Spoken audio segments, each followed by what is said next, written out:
গ্রামে একটি মেয়ে ছিল। মেয়েটির নাম মিনা। সে তার পোষা পাখি মিঠুর সাথে উঠোনে বসে খেলা করছিল। হঠাৎ তার খিদে পেয়ে যায়, তাই সে দৌড়ে তার ঠাকুরমার কাছে গেল। ঠাকুরমা তাকে কিছু খাবার দিল।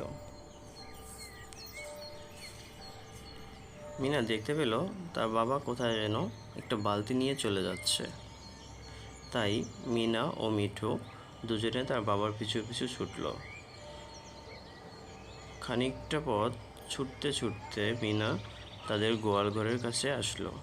সেখানে এসে দেখে সে তার বাবা গরুর দুধ দুচ্ছে, তাই সে তার বাবার কাছে চলে গেল।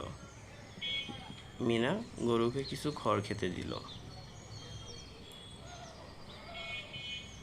গরুটিকে মাছিগুলো অনেক বিরক্ত করছিল। মিনা গরুকে খড় খাওয়াচ্ছিল।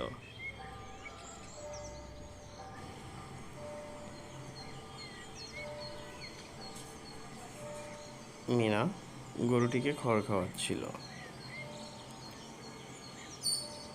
মাছিগুলোর অতিরিক্ত বিরক্তের কারণে গরুটি হঠাৎ রেগে গেল এবং মিনাকে একটি গুঁতো মারল, যে কারণে মিনা মাটিতে পড়ে গেল।